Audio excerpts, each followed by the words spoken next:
오늘 말씀이 안아주시는 하나님입니다. 참 좋은 것 같습니다. 하나님께서 나를 안아주신다. 나의 손을 붙잡고 계신다. 생각만 해도 얼마나 감격스럽고 참 벅찬 일인지 모르겠습니다. 한동안 아는 사람인지 모르는 사람이든지 서로 안아주는 프리허그가 좀 유행했었습니다. 정신의학계에서도 포옹이야말로 마음의 병을 치료하여 주는 최고 방법이다. 포옹, 마음의 병을 위로하여 주고 치료하여 주는 최고 방법이다라고 합니다. 실제로 우리 어린 자녀들에게 좀 많이 안아주고 포옹을 많이 해주면요, 이 아이들은 안정감을 찾습니다.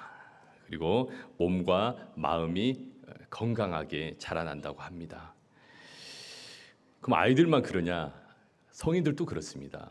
어른들도 서로 손잡아주고 안아주고 포옹할 때 마음이 편해지고 스트레스를 줄여준다는 것이지요.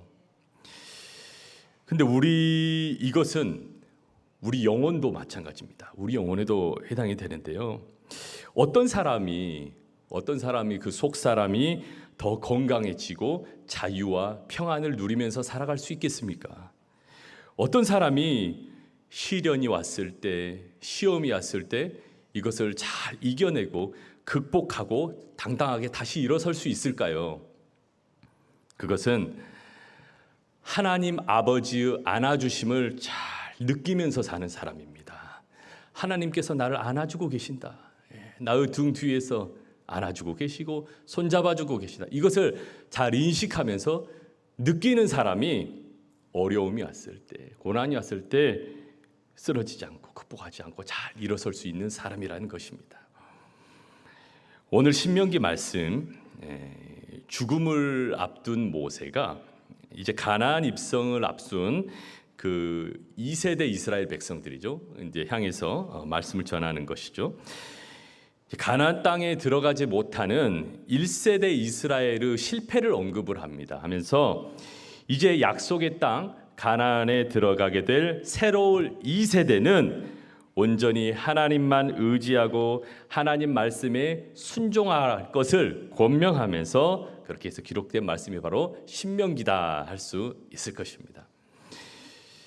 애굽에서 노예 생활을 하던 1세대 이스라엘 백성, 이들이 이제 애굽에서 이제 노예 생활을 오래 했잖아요. 이렇게 하다가 해방되어서 애굽을 떠나는 날에 우리 생각해 보면은 이 애굽을 이제 출애굽하던 날 얼마나 이제 마음이 들떴겠습니까? 얼마나 마음이 기쁨이 있었겠습니까? 이제 자유잖아요. 오랜 노예 생활을 끝내고 새로운 세계로 이제 출발을 합니다. 너무 좋죠. 더군다나 그들 앞에 젖과 꿀이 흐르는 약속의 땅이 기다리고 있다고 말씀하셨거든요. 그냥 자유인이 된 게 아니라 나가서 젖과 꿀이 흐르는 땅이 기다리고 있을 것이다. 이 말씀을 들어서 기대가 되죠. 이보다 더 좋을 수는 없습니다. 근데 막상 현실을 보니까 애굽 땅을 벗어나자마자 이 백성들이 맞이한 것은 없었습니다. 아무것도 없었습니다. 먹을 것도 없었고요. 마실 것도 없는 뜨거운 광야였습니다. 여러분, 지금 날씨가 이제 여름이 됐기 때문에 이제 딱 맞아 떨어지는 것 같습니다. 우리 오후에 밖에 나가면은 얼마나 뜨겁고 이제 목이 마릅니까? 비슷해요. 근데 광야는 이제 더 그러겠죠. 광야는 더 뜨겁고 더 목이 마르겠죠. 물론 백성들이 처음에 광야를 눈앞에 대했을 때 이스라엘 백성들은 크게 두려워하지 않았던 것으로 볼 수 있어요. 사실 애굽에서 가나안 땅의 거리가 수백 킬로미터에 불과했습니다. 걸어가면은 40일 안에 들어갈 수 있는 그런 거리였습니다. 그러니까 40일만 걸어가면 약속의 땅 가나안 땅에 가서 정착할 수 있겠지 하는 그런 기대감이 있었다는 것이죠. 그래서 처음에는 힘들지 않았습니다. 그런데 그 40일이 얼마나 걸렸습니까? 40일이 40년이 됐습니다. 40년. 쉽게 말하면 이스라엘 백성들은 40일이 40년이 되도록 뺑뺑이를 돌았던 거예요. 들어가지 못하고 그렇게 돌았다는 것이죠. 그럼 하나님께서 왜 그렇게 하셨을까요? 약속해 주시고 왜 그렇게 하셨습니까? 어쩌면 하나님께서는 괜히 이스라엘 백성들이 고생하는 것을 좀 즐기고 계시는 분이 아닌가 이렇게 생각할 수도 있습니다. 오해할 수도 있어요. 그러나 이것은 하나님께서 이스라엘을 향한 사랑의 배려였다는 것을 이스라엘은 알지를 못했습니다.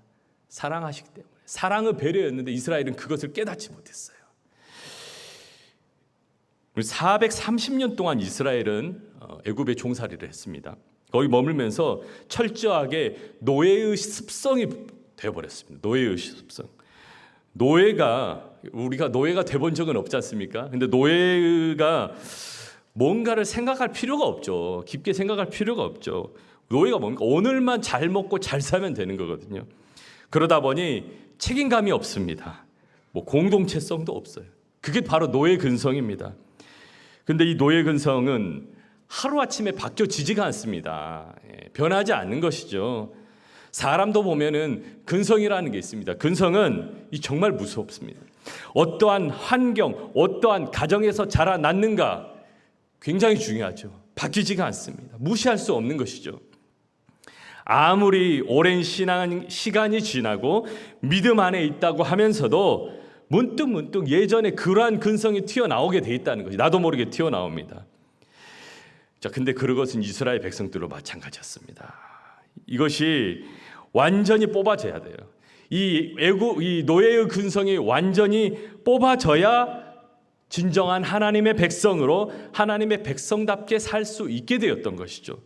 그러므로 이스라엘 백성의 광야의 그 40년이라는 시간은 필연적인 시간이었던 것이죠. 꼭 필요한 시간이었다는 것입니다. 근데 백성들은 이것을 알지 못했습니다. 근데 여러분 한번 생각해 보시면은 그러면 이스라엘 백성들만 40년 동안 힘들었을 것이라고 우리가 생각할 수 있습니다. 하나님께서는 40일만 안아주시면 됐어요. 40일만 품고 가시면 될 거를 40년이나 이스라엘을 안아주셨다는 겁니다. 투정거리는 이스라엘, 불평거리는 이스라엘을 40일이 아니라 40년 동안 안고 계셨다는 거예요. 자, 여러분 누가 더 힘들겠습니까? 누가 더 괴롭겠습니까?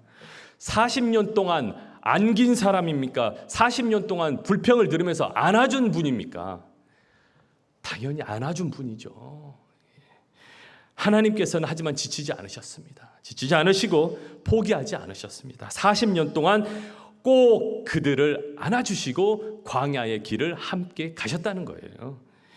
세상에 어느 부모가 사랑하는 자녀들이 힘들어할 때, 위험할 때, 아플 때 모른 척하거나 도망가겠습니까?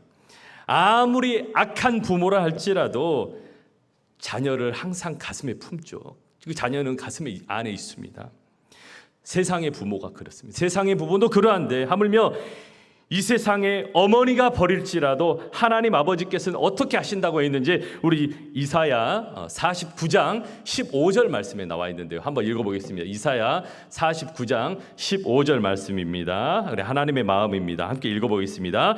여인이 어찌 그 젖 먹는 자식을 잊겠으며 자기 태어난 아들을 긍휼히 여기지 않겠느냐. 그들은 혹시 잊을지라도 나는 너를 잊지 아니할 것이라. 아멘. 여인이 자기가 낳은 자식은 잊을지라도 나는 너를 잊지 않겠다. 이것이 바로 저와 여러분을 향하신 하나님의 은혜, 말씀, 하나님 아버지의 마음인 줄로 믿으시기를 바랍니다.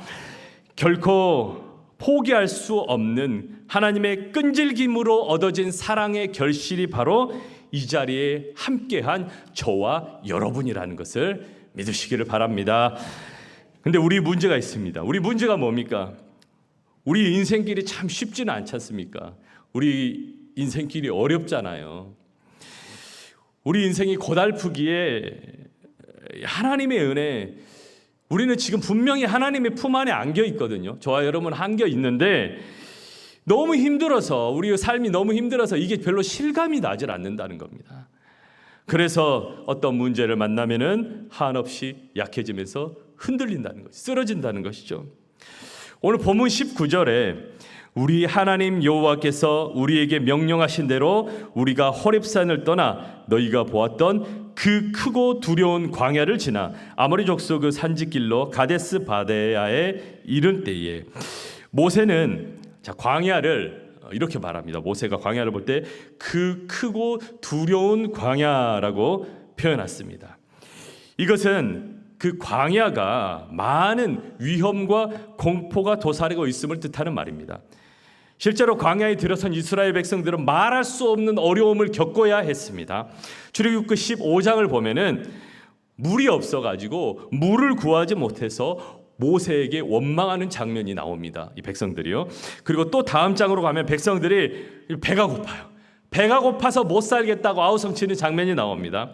또 그 다음 장으로 가면은 모세를 향해 이제 죽이려고 해요.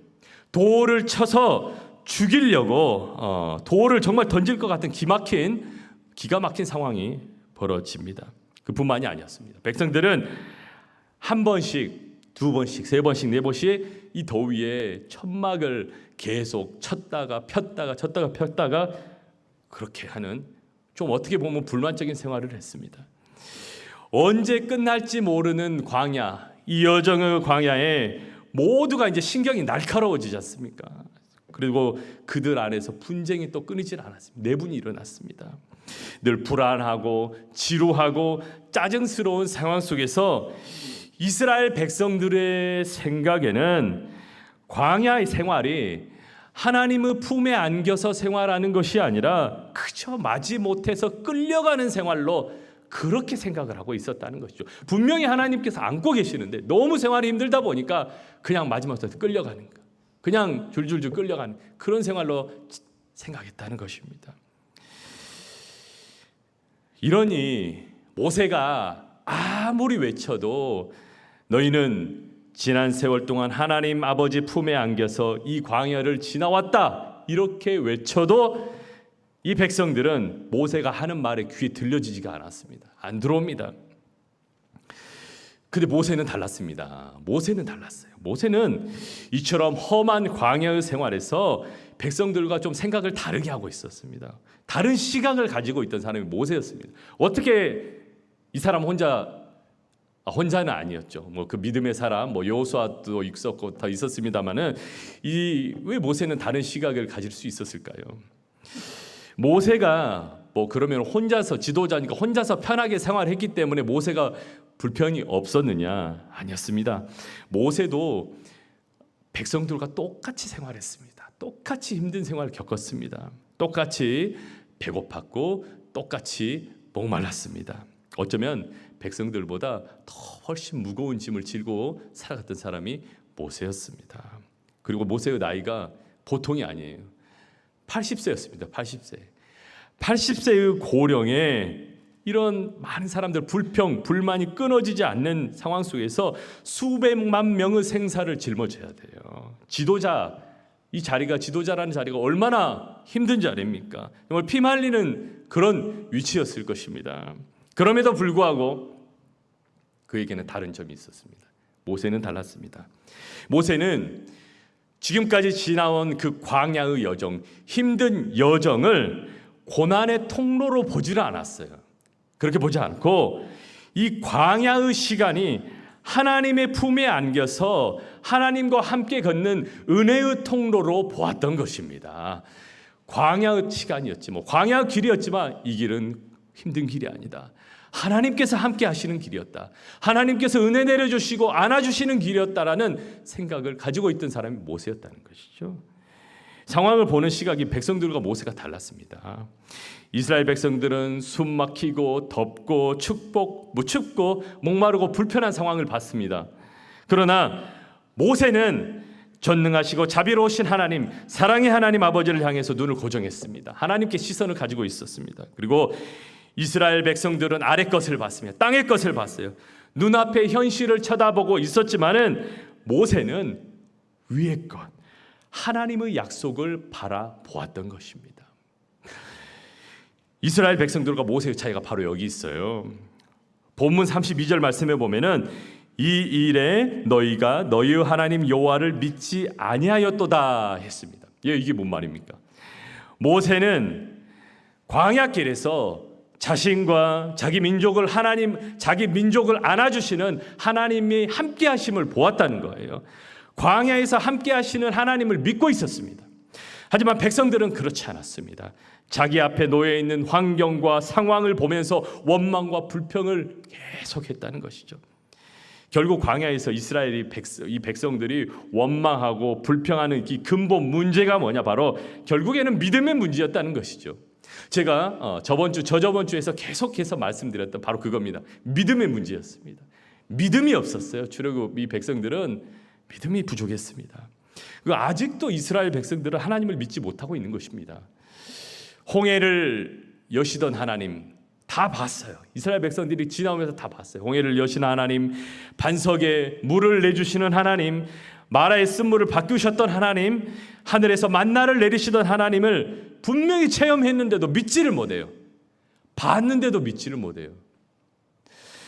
그런데 자, 이제 여기서 이제 우리의 삶을 적용할 수 있습니다. 제가 이 말씀을 드리기 위해서 지금까지 이 말씀을 보면서 모세와 백성들 이야기를 한 겁니다.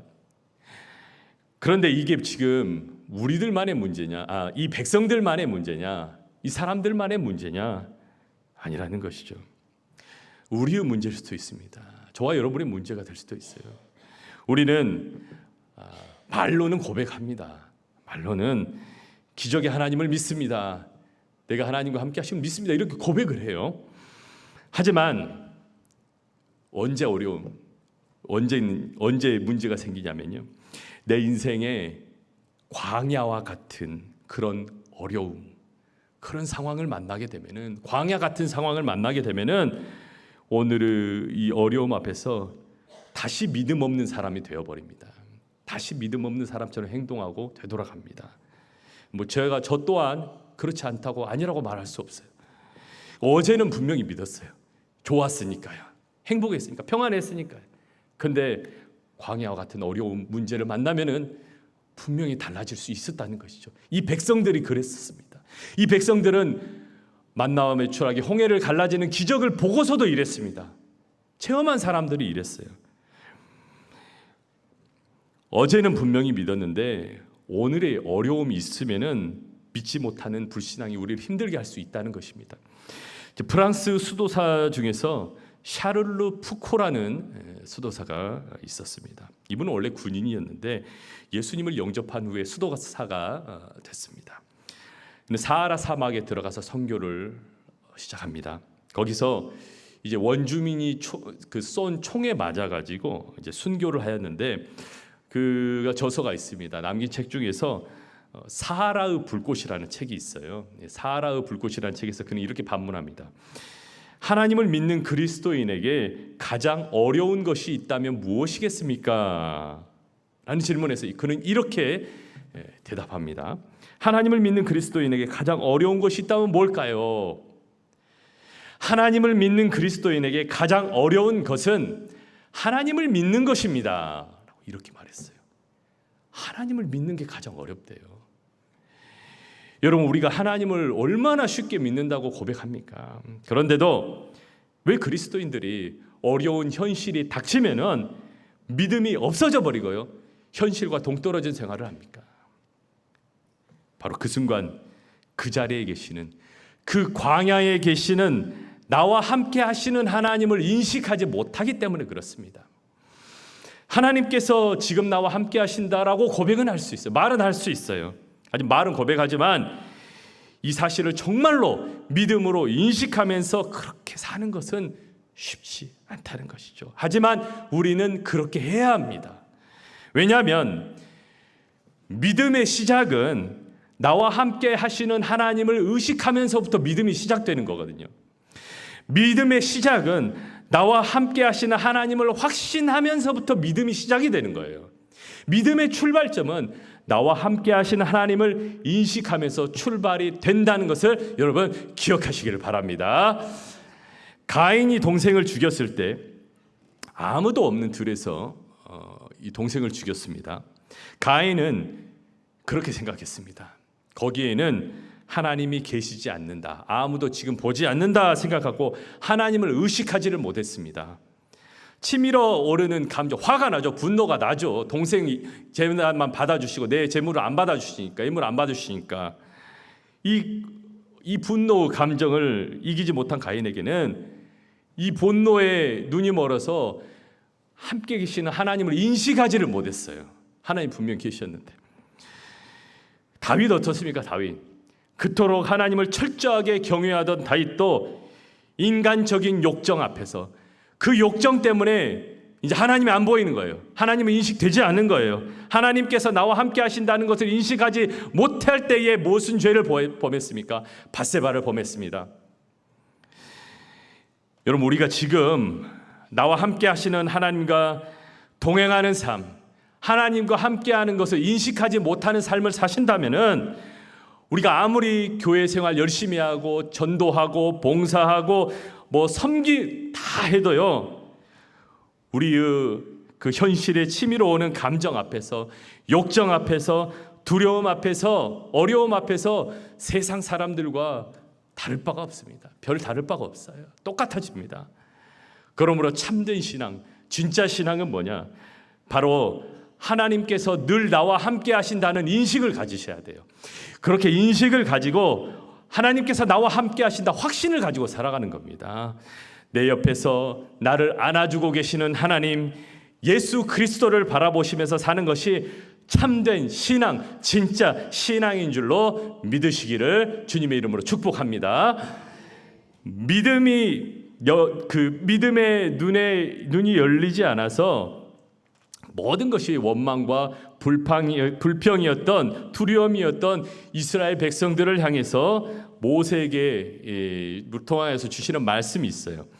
본문에 나와 있습니다. 본문 29절 말씀에 내가 너희에게 말하기를 그들을 무서워하지 말라, 두려워하지 말라 했습니다. 모세는 백성들에게 왜 두려워하지 말라 했습니까? 그 이유는 먼저는 하나님께서 내 길을 앞장서서 인도해 주는 분이기 때문에 그렇습니다. 30절에 너희보다 먼저 가시는 너희의 하나님 여호와께서 애굽에서 너희를 위하여 너희 목전에서 모든 일을 행하신 것 같이 이제도 너희를 위하여 싸우실 것이며 했습니다.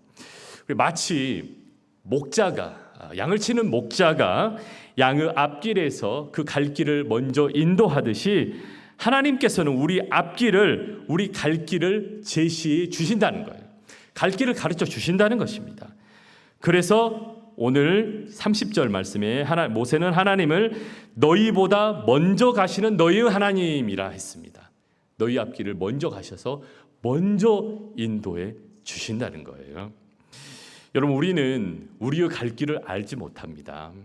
우리 세상에서 자기의 갈 길을 아는 사람은 아무도 없습니다. 그러나 우리의 앞길을 인도하시는 하나님은 전지전능하시기 때문에, 전지전능하신 하나님으로서 우리보다 더 앞에 가시고 우리의 갈 길을 환하게 더 알고 계신다는 말씀입니다. 또 우리가 갈 길을 가다가 이런 경우가 있습니다. 가다가 길을 잃어버리는 경우가 있어요. 갈 길을 잃었다 할지라도 우리 능력에 한계가 있어서 내가 가다가 어떻게 해야 될지 모른다 할지라도 하나님께서는 우리보다 앞에 가셔서 우리를 위해서 갈 길을 예비해 주시고 만들어 주시고 살펴주시는 분, 내 앞길을 살펴주시는 분이 바로 우리 하나님이신 줄로 믿으시기를 바랍니다. 하나님께서는 우리를 사랑하십니다. 우리를 너무나도 사랑하시기 때문에 우리보다 앞서 행하신다는 거예요. 뿐만 아니라 하나님께서는 우리 앞길을 인도하시는 것뿐만 아니라 두 번째로 또 이렇게 해주신다고 나왔습니다. 우리 33절 말씀에 그는 너희보다 먼저 그 길을 가시며 장막 칠 곳을 찾으시고 밤에는 불로 낮에는 구름으로 너희가 갈 길을 지시하신 자이시니라. 여기에서 핵심 말씀이 있는데요. 찾으신답니다. 찾으신다. 뭘 찾아요? 이리저리 조사하고 살피신다는 거예요. 잘 살피신다는 거예요. 보금자리, 우리가 쉴 보금자리, 우리가 머물 자리를 주님께서 찾아주신다, 찾고 계신다는 거예요. 제가 많이는 아닌데요. 뭐 시간이 많이 없어서 그건 아닌데 이렇게 텐트를 치고 캠핑을 가면은 제가 먼저 우리 자녀들을 위해서 먼저 해주는 게 있습니다. 뭐 후다다닥 가서 자리를 찾아요. 자리를 가장 좋은 자리. 우리 식구들이 가장 좀 편하게 눕고 좀 편하게 있을 좋은 자리가 어딘가 그걸 먼저 찾거든요. 뭐 다 같은 마음이실 겁니다. 그 마찬가지라는 것이죠. 목자가 양을 치는 목자가 이 양을 위해서 맑은 물과 푸른 풀밭을 이리저리 타지면서 좋은 풀밭을 타지면서 이렇게 헤맵니다. 찾습니다. 이처럼 하나님께서도 저와 여러분을 위해 가장 안전하고 평온한 곳, 쉴 만한 물가, 푸른 초장으로 찾으시고 예비하셔 주시는 분이 바로 우리 아버지 하나님이시라는 것입니다. 하나님의 말씀 가운데 많은 명령이 있어요. 이렇게 해라, 저렇게 해라. 많은 명령 말씀이 있는데 그 가운데 제일 많은 명령의 말씀이 있습니다. 이게 뭘까요? 바로 하나님께서 우리에게 제일 많이 명령하시는 것, 바로 두려워 말라입니다. 두려워 말라. 두려워하지 말라. 왜 그렇습니까? 왜 이렇게 하나님께서 두려워 말라고 강조하십니까? 하나님의 자녀는 하나님의 넓은 품에 안겨서 광야, 이 세상을 걸어가는 사람들이기 때문에 그렇습니다. 광야를 걸어가지만 하나님의 넓은 품에 안겨서 걸어가는 사람들이기 때문에 하나님께서 두려워하지 말라는 거예요. 네가 지금 광야를 걸어갈지라도 내가 너를 품에 안고 있지 않니? 두려워하지 마. 계속 강조하고 있습니다. 성경에 보면은 제일 많은 명령어가 바로 두려워하지 말라예요. 여러분 이걸 혹시 뭐 이런 장면을 보셨는지 모르겠어요. 크고 듬직한 아빠가 있어요. 크고 듬직한 아빠가 있는데 이 아빠의 품에 어린 아이가 안깁니다. 품에 꽉 안겨 있어요. 그럴 때 이 어린 아이가 아빠의 품에서 뭐 공포에 질려서 벌벌 떨고 무서워하고 뭐 눈물을 흘리고 뭐 이런 모습을 보신 적이 있으십니까? 없습니다. 아버지의 품에 안겨 있는 자녀는 절대로 떨지 않습니다. 아버지의 품에 안겨 있는 자녀는 절대로 무서워하지 않는 것이죠. 그래서 마찬가지입니다. 동일한 그림입니다. 우리는 하나님 아버지 품에 안겨 있기 때문에 하나님께서 말씀하시는 것이죠. 두려워할 필요 없다. 두려워하지 말라. 우리는 하나님 아버지 품에 안겨 있기 때문에 두려워 떨지 말라는 것입니다. 그래서 성경 말씀에 계속해서 강조하고 있는 것입니다. 여러분 지금 우리가 당장 살아갈 때 막막해서 어렵고 힘들고 공포가 밀려올 수 있습니다. 앞날에 내일 일이 걱정되고 두려울 수도 있습니다. 앞이 깜깜해서 전혀 그 앞이 보이지 않을 수도 있습니다. 그럴 때마다 오늘 말씀 기억하시면서 내 자신을 향해서 선포하시길 바랍니다. 세상을 향해서 선포하시고요. 하늘을 향해서도 땅을 향해서도 선포하시기를 바랍니다. 나는 하나님 아버지의 품에 안겨 있는 사람입니다. 고백하셔야 돼요. 자, 우리 이것도 한번 같이 한번 고백, 나눠서 한번 해볼게요. 나는 하나님 아버지의 품에 안겨 있는 사람입니다. 예, 믿으시기를 바랍니다. 여러분 품에 누가 안아주신다고요? 하나님 아버지께서 안아주고 계십니다. 하나님 아버지께서는 우리를 품에 안고 계시고 우리와 함께 하신다는 그 사랑의 증거도 보여주셨어요. 내가 너를 사랑한다. 증거까지 보여주셨어요. 그 증거가 뭐냐? 바로 당신의 하나밖에 없는 독생자 아들 예수 그리스도를 이 땅에 보내주셨습니다. 내가 이 땅에 이 백성들, 내가 너희들을 이렇게 사랑한다. 내가 너희들을 이렇게 생각한다. 내가 너희들을 이렇게 꼭 안고 있다. 내가 너희의 손을 붙잡고 있다. 너희는 나를 사랑하는 자녀다. 너희는 내 품 안에 있다. 거룩한 하나님께서 이 땅에 예수 그리스도를 통하여서 직접 내려오심으로 말미암아 우리를 안아주시고 함께 하신다는 증거를 몸소 보여주신 것입니다. 여러분 이스라엘뿐만 아닙니다. 신명기 말씀 이스라엘만 사랑하셨네? 절대 아닙니다. 우리도 동일합니다. 이스라엘 백성뿐만 아니라 지금 이 시간에도 앞으로도요. 나는 하나님의 사랑받는 자녀인 것이고 하나님께서 나를 안아주시고 계신다는 사실을 여러분 선포하시면서 믿으시는 여러분 되시기를 바랍니다. 이렇게 믿음으로 고백하고 선포할 때 우리의 모든 두려움이 사라질 줄로 믿습니다. 우리 앞에 하나님께서 행하시는 놀라운 역사를 보게 될 줄로 믿으시기를 바랍니다. 여러분, 어떤 두려움과 어려움 앞에서도요, 믿음 잃지 마시고 나와 함께 하시는 하나님, 나를 사랑하시는 예수 그리스도를 바라보시기를 바랍니다. 나를 품에 안으시고 내 앞길을 어쩌신다 했습니까? 미리 가주신다고 했거든요. 미리 가주시고 인도하여 주시고 예비하시는 하나님의 그 사랑을 바라보시는 여러분 되시기를 바랍니다.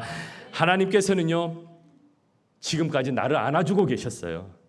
우리가 느끼지 못했지만, 인식하지 못했지만은 분명히 저와 여러분을 안고 지금까지 오셨습니다. 그리고 분명히 안고 가실 겁니다. 여전히 나를 안고 계세요. 여전히 우리 가정을 품에 안고 계시는 하나님이십니다. 이런 좋으신 하나님께 우리 인생을 여러분 온전히 다 맡기셔서 오늘 말씀의 제목처럼 안아주시는 하나님, 나를 안아주시는 하나님, 나의 자녀를 안아주시는 하나님, 우리 가정을 안아주시는 하나님을 느끼면서 경험하시면서 목자 되시는 주님의 품에 늘 거하시는 여러분의 복된 삶이 되시기를 주님의 이름으로 축복합니다.